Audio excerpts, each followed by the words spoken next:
क्या बताएंगे, आज आपको धरने पर बैठना पड़ा शाहाबाद में?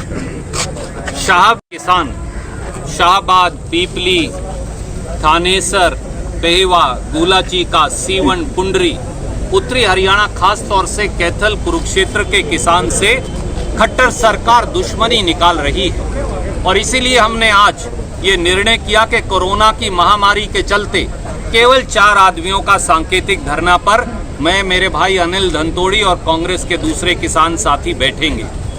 सवाल ये है, खट्टर साहब, आपने एक फरमान जारी कर दिया कि शाहाबाद में 50,000 एकड़ भूमि पर, कुरुक्षेत्र जिले में 1,39,000 एकड़ भूमि पर, कैथल जिले में 1,35,000 एकड़ भूमि पर अब किसान धान की खेती नहीं कर सकेगा। ये काम तो अंग्रेज ने भी नहीं किया। किसान धान की खेती नहीं करे तो क्या करे? जमीन मेरे बाप दादा की, मालिक मैं, निर्णय खट्टर साहब करेंगे कि मैं किस चीज की खेती करूंगा। इस जाबर जालिम सरकार ने ये 9 मई 2020 को एक काला आदेश, एक काला अध्याय कानून का जोड़ दिया। हम इसका विरोध करने के लिए आए और यहां तक भी कह दिया कि अगर किसान धान की खेती करेगा तो उसकी सारी सब्सिडी, बिजली का बिल, खाद, बीज, सब उसकी सब्सिडी वापस ले ली जाएगी और यहां तक कि न्यूनतम समर्थन मूल्य पर उसकी फसल नहीं खरीदी जाएगी। 26 ब्लॉक्स में कुरुक्षेत्र और कैथल के समेत अब 26 तहसीलों के अंदर किसान पंचायत की जमीन पर भी धान की खेती नहीं कर सकता। वो किसान जिसके पास जमीन नहीं है और जो पंचायती जमीन पट्टे पर लेकर खेती करने के लिए आश्रित है, वो कहां जाए? और यहां तक भी कह दिया कि 50 BHP की मोटर है तो ट्यूबवेल का कनेक्शन भी काट दिया जाएगा। हमारी सीधी सीधी ये मांग है, एक तरफ आपने दादूपुर नलवी रिचार्ज कैनाल जो शाहाबाद तक आती है उसे मूंदने का आदेश किया। पिछले 53 साल में मनोहर लाल खट्टर साहब अकेले ऐसे मुख्यमंत्री हैं जिन्होंने इस प्रकार का तुगलकी फरमान जारी किया किसान विरोधी। कहां है दुष्यंत चौटाला? कहां है जजप्पा के नेतागण? कहां है भारतीय जनता पार्टी के नेतागण? इस उत्तरी हरियाणा, कुरुक्षेत्र और कैथल जिले ने ही, करनाल जिले ने ही खट्टर साहब आपको मुख्यमंत्री की गद्दी पर बिठा रखा है। इन्हीं किसानों के भरोसे ही 50-50 करोड़ के हवाई जहाज से और हेलीकॉप्टर से नीचे आप पांव नहीं उतारते।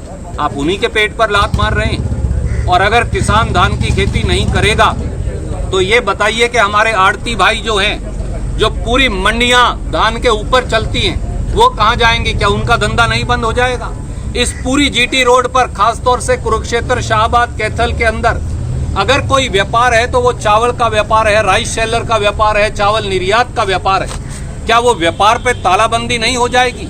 और अगर किसान की किसानी चली गई, मजदूर की मजदूरी चली गई, फसल का निर्यात चला गया, राइस सेलर का धंधा बंद हो गया, आड़ती का धंधा बंद हो गया, तो फिर ये इलाका मर जाएगा।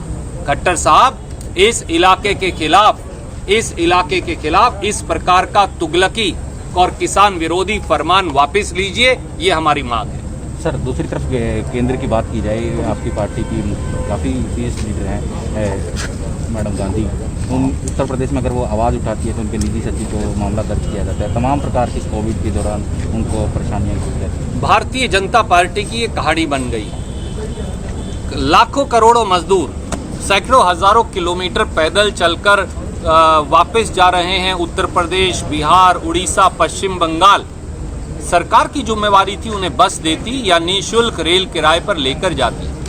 एक तरफ तो वो जुल्म, और दूसरी तरफ जब कांग्रेस श्रीमती प्रियंका गांधी 1000 बसों का इंतजाम करवाती हैं कांग्रेस के खर्चे पर, तो फिर आप मुकदमे दर्ज कर कांग्रेस के नेताओं को प्रताड़ित करते हैं। हमें ये कदापि मंजूर नहीं।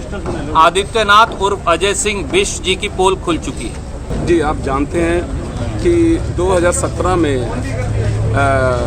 मुख्यमंत्री मनोहर लाल खट्टर जी ने दादूपुर नलवी नहर को बंद किया और उस समय अभी रणदीप सिंह सुरजेवाला जी और हमने ये लड़ाई लड़ी और 51 दिन का क्रमिक अनशन किसानों के साथ मिलकर हमने शाहाबाद में किया। और उसके बाद महामहिम राष्ट्रपति जी से जाकर के हम मिले कि इस नहर को बंद नहीं किया जा सकता। ये नहर उत्तरी हरियाणा की जीवन रेखा है, लेकिन खट्टर साहब ने एक नहीं सुनी। क्योंकि खट्टर साहब आंधी और बहरी सरकार के मालिक हैं। उनके कानों को सुनता नहीं और आंखों को दिखाई नहीं देता, क्योंकि वो देखना नहीं चाहते और वो सुनना नहीं चाहते। उचित बात जो होगी किसानों के लिए, हरियाणा के नौजवान के लिए, गरीब आदमी के लिए, वो उनको सुनता और दिखाई नहीं देता है। आपसे कुछ देर पूर्व आदरणीय सुरजेवाला जी ने एक बात कही पत्रकार भाइयों को कि खट्टर साहब, अगर आपको ज्ञान नहीं है तो मेरी मोटरसाइकिल के पीछे बैठिए, या आप गाड़ी में कहेंगे तो मैं गाड़ी में लेकर के चलता हूँ। दादूपुर जो छछरौली से 3 किलोमीटर दादूपुर गांव है, दादूपुर है, जहाँ से ये नहर निकलती है, और वहाँ से और नलवी मेरे क्षेत्र शाहबाद मारकंडा में पड़ता है। मैं पूरी नहर का आपको निरीक्षण करवाता हूँ।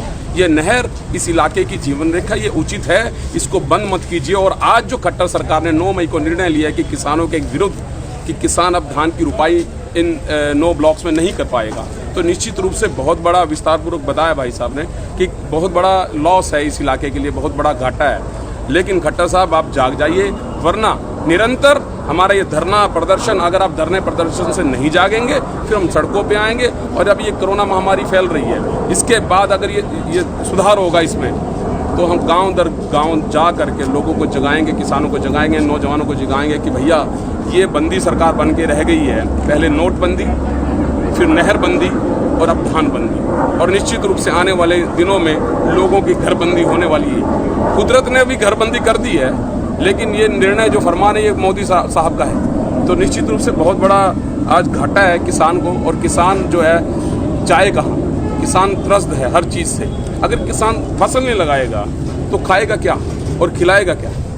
नहीं लगता कि पहले किसानों को SYL के नाम पर वो किया गया, टोर्चर किया गया, अब दादुपुर नलवी नहर के नाम पर किसानों के साथ अन्याय, शुरू से ही अन्याय हो रहा है? बिल्कुल अन्याय है। मोदी सरकार, जो भाजपा की नीति है, भाजपा और जनसंख्यक नीति है कि हिंदुस्तान के लोगों को तंग करना है, किसी भी प्रकार से करें। चाहे अब आपने SYL और दादुपुर नलवी नहर की बात की है, खट्टर साहब आप नया अगर नहीं कुछ बना सकते, पुराने को बंद मत कीजिए।